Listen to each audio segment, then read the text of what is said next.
राधे कृष्णा। अजगर से लेकर पिंगला तक 9 गुरुओं की कथा।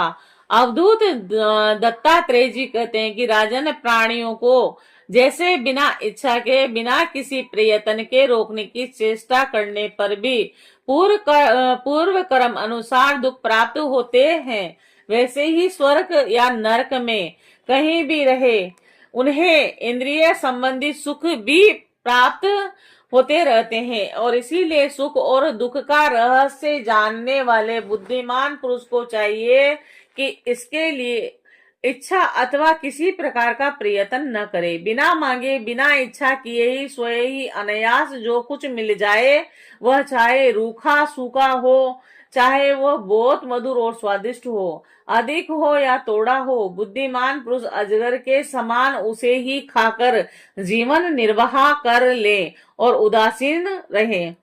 यदि भोजन न मिले तो उसे ही प्रारब्ध भोग समझकर किसी प्रकार की चेष्टा न करे। बहुत दिनों तक भूखा ही रहना पड़ा रहे तो उसे चाहिए कि अजगर के समान केवल प्रारब्ध के अनुसार प्राप्त हुए भोजन में ही संतुष्ट रहे और उसी के शरीर में मनोबल, इंद्रिय बल और देह बल तीनों हो, और तब वह निश्चित ही रहे।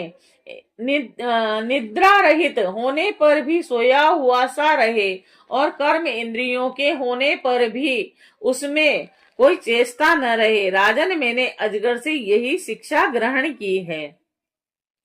राजन, मैंने समुद्र से यह सीखा है कि साधक को सर्वथा प्रसन्न और गंभीर रहना चाहिए। उसका भाव अथवा अपार और असीम होना चाहिए तथा किसी भी निमित्त से उसे शोभ न होना चाहिए। उसे ठीक वैसे ही रहना चाहिए जैसे ज्वार भाटे और तरंगों से रहित शांत समुद्र। देखो, समुद्र वर्षा ऋतु में नदियों की बाढ़ के कारण बढ़ता नहीं और न ग्रीष्म ऋतु में घटता ही है, वैसे ही भगत परायण साधक को भी सांसारिक पदार्थों की प्राप्ति से प्रफुल्लित नहीं होना चाहिए और न उनके घटने से उदास होना चाहिए।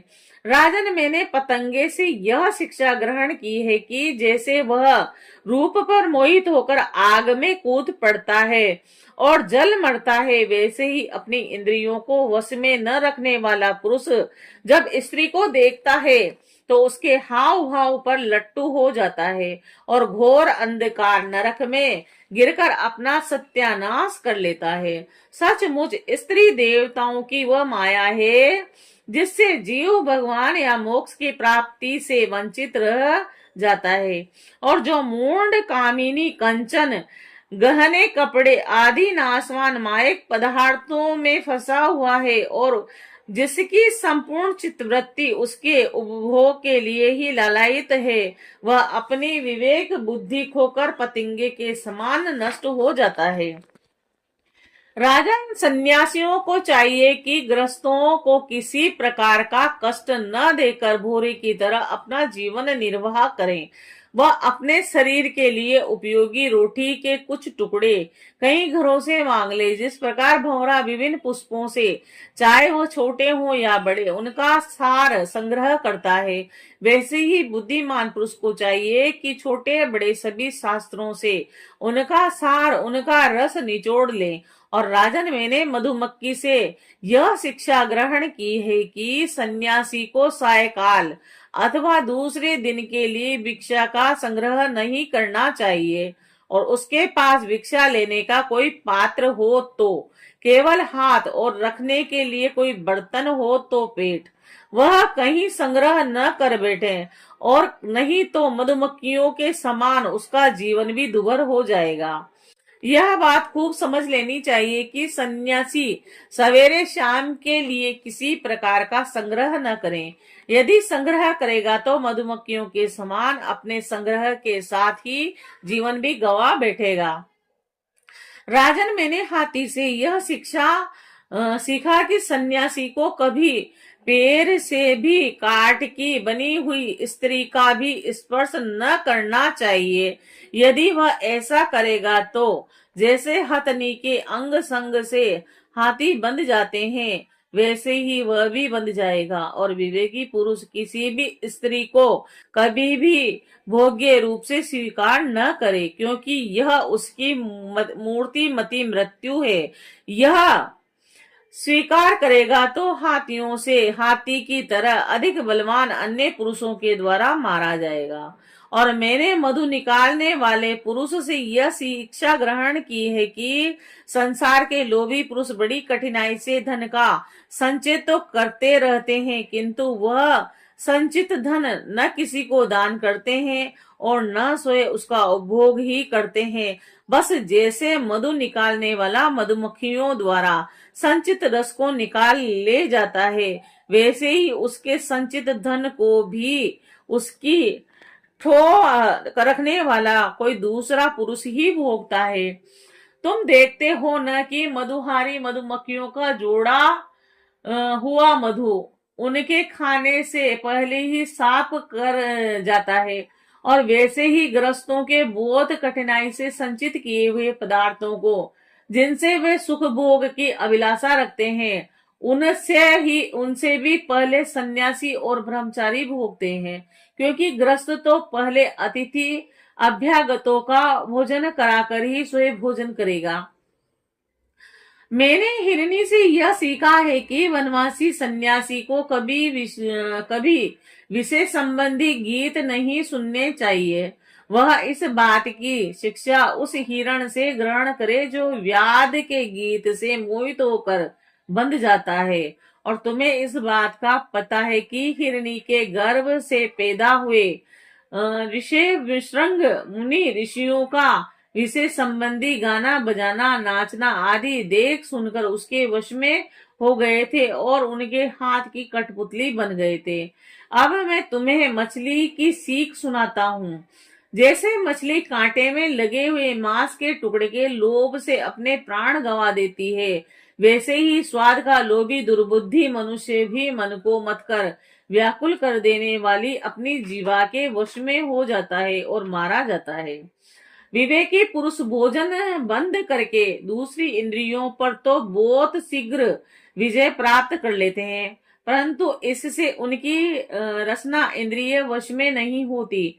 वह तो भोजन बंद कर देने से और प्रबल हो जाती है। मनुष्य और सब इंद्रियों पर विजय प्राप्त कर लेने पर भी तब तक इंद्रिय जीत नहीं हो सकता जब तक कि रस इंद्रिय को अपने वश में नहीं कर लेता। और यदि रस इंद्रिय को अपने वश में कर लिया तो मानो सभी इंद्रियां वश में हो गई। नुपुनंदन प्राचीन काल की बात है कि विदेह नगरी मिथिला में एक वेश्या रहती थी और उसका नाम था पिंगला। मैंने उससे जो कुछ शिक्षा ग्रहण की वह मैं तुम्हें सुनाता हूँ, सावधान होकर सुनो। वह स्वेच्छाचारिणी तो थी ही और रूपवती भी थी। एक दिन रात्रि के समय किसी पुरुष को अपने रमण स्थान में लाने के लिए खूब बन ठन कर उत्तम वस्त्र आभूषणों से सजकर बहुत देर तक अपने घर के बाहरी दरवाजे पर खड़ी रही। और नर रत्न उसे पुरुष की नहीं धन की कामना थी, और उसके मन में यह कामना इतनी दृढ़ मूल हो गई थी कि वह किसी भी पुरुष को उधर से आते जाते देखकर यही सोचती कि यह कोई धनी है और मुझे धन देकर उपभोग करने के लिए ही आ रहा है। जब आने जाने वाले आगे बढ़ जाते तब वह संकेत जीवनी वेश्या यही सोचती कि अवश्य ही अब की बार कोई ऐसा धनी मेरे पास आएगा जो मुझे बहुत सा धन देगा। उसके चित्त की यह दूरदर्शा बढ़ती ही जाती थी। वह दरवाजे पर बहुत देर तक टक रही और उसकी नींद भी जाती रही। वह कभी बाहर आती तो कभी भीतर जाती। इस प्रकार आधी रात हो गई। राजन, सचमुच आशा और सो भी धन की बहुत बुरी है। धन की बाढ़ जोते जोते उसका मुंह सूख गया और चित्त व्याकुल हो गया। अब उसे इस वृत्ति से बड़ा वैराग्य हुआ और उसमें दुख बुद्धि हो गई और उसमें संदेह नहीं कि इस वैराग्य का कारण चिंता ही थी, परंतु ऐसा वैराग्य भी है जो सुख का ही हेतु है। जब पिंगला के चित्त में इस प्रकार वैराग्य की भावना जागृत हुई, तब उसने एक गीत गाया, वह मैं तुम्हें सुनाता हूँ। राजन मनुष्य आकाश की पासी पर लटक रहा है, इसी को तलवार की तरह काटने वाली यदि कोई वस्तु है तो वह केवल वैराग्य है। प्रिय राजन, जिसे वैराग्य नहीं हुआ है, जो इन बखेड़ों से उबा नहीं है, वह शरीर और इसके संबंध से उसी प्रकार मुक्त नहीं होना चाहता जैसे अज्ञानी पुरुष ममता छोड़ने की इच्छा नहीं रखता। पिंगला ने यह गीत गाया था, हाय हाय मैं इंद्रियों के अधीन हो गई, भला मेरे मोह का विस्तार तो देखो।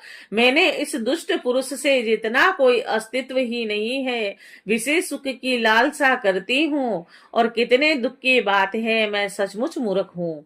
देखो तो सही, मेरे निकट से निकट हृदय में ही मेरे सच्चे स्वामी भगवान विराजमान हैं, और वे वास्तविक प्रेम सुख परमार्थ का सच्चा धन भी देने वाले हैं।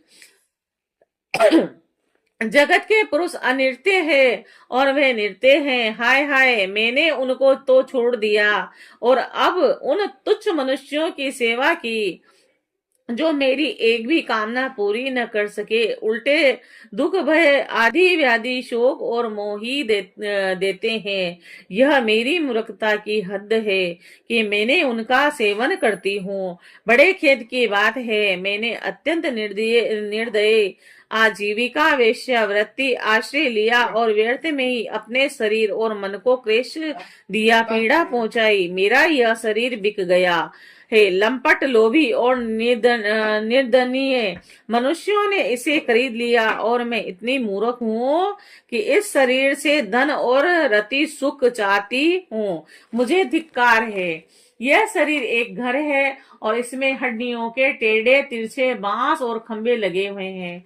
चाम रोए और नाखूनों से यह छाया गया है, और इसमें 9 दरवाजे हैं जिसमें मल निकलते ही रहते हैं, और इसमें संचित संपत्ति के नाम पर केवल मल और मूत्र है। और मेरे अतिरिक्त ऐसी कौन सी स्त्री है जो इस स्थूल शरीर को अपना प्रिय समझकर सेवन करेगी। यो तो यह विदेह की जीव मुक्तों की नगरी है, परंतु इसमें मैं ही सबसे मूर्ख और दुष्ट हूँ, क्योंकि अकेली मैं ही तो आत्मदानी अविनाशी एवं परम प्रियतम परमात्मा को छोड़कर दूसरे पुरुष की अभिलाषा करती हूँ। मेरे हृदय में विराजमान प्रभु समस्त प्राणियों के हितैषी सुहृद प्रियतम स्वामी और आत्मा है। अब मैं अपने आप को देखकर इन्हें खरीद लूंगी और इनके साथ वैसे ही विहार करूंगी जैसे लक्ष्मी जी करती हैं। मेरे मूर्ख चित्त, तू बतला तो सही, जगत के विषय भोगों ने और उनको देने वाले पुरुषों ने तुझे कितना सुख दिया है। अरे वे तो स्वयं पैदा होते हैं, मरते रहते हैं। मैं केवल अपनी ही बात नहीं करती, केवल मनुष्यों की भी नहीं, क्या देवताओं ने भी भोगों के द्वारा अपनी पत्नियों को संतुष्ट किया है। वे बेचारे तो स्वयं काल के गाल में पड़े करहा रहे हैं। अवश्य ही मेरे किसी अशुभ कर्म से विष्णु भगवान मुझ पर प्रसन्न हुए हैं, और तभी तो दुराशा से मुझे इस प्रकार वैराग्य हुआ है। अवश्य ही मेरा ये वैराग्य सुख देने वाला होगा। यदि मैं मंदभागिनी होती तो मुझे ऐसे दुख ही न उठाने पड़ते जिनसे वैराग्य होता है। मनुष्य वैराग्य के द्वारा ही घर आदि सब बंधनों को काटकर शांति लाभ करता है। अब मैं भगवान का यह उपकार आदर पूर्वक सिर झुकाकर स्वीकार करती हूँ और विषय भोगों की दुराशा छोड़कर उन्हीं जगदीश्वर की शरण ग्रहण करती हूँ। अब मुझे प्रारब्ध के अनुसार जो कुछ मिल जाए उसी से निर्वाह कर लूंगी और बड़े संतोष तथा श्रद्धा के साथ रहूंगी। मैं अब किसी दूसरे पुरुष की ओर ताक कर आत्म स्वरूप प्रभु के साथ ही विहार करूंगी। यह जीवन संसार के कुएं में गिरा हुआ है और विषयों ने इसे अंधा बना दिया है। काल रूपी अजगर ने इसे अपने मुंह में दबा रखा है। अब भगवान को छोड़कर इनकी रक्षा करने में दूसरा कौन समर्थ है। और जिस समय जीव समस्त विषयों से विरक्त हो जाता है, उस समय वह स्वयं ही अपनी रक्षा कर लेता है। और इसीलिए बड़ी सावधानी के साथ यह देखते रहना चाहिए कि सारा जगत काल रूपी अजगर से ग्रस्त है। अवधूत दत्तात्रेय जी कहते हैं कि राजन, पिंगला वेश्या ऐसा निश्चय करके अपने प्रिय धनियों की दूरदशा, उनसे मिलने की लालसा का परित्याग कर दिया और वह शांत भाव से जाकर वह अपनी सेज पर सो रही।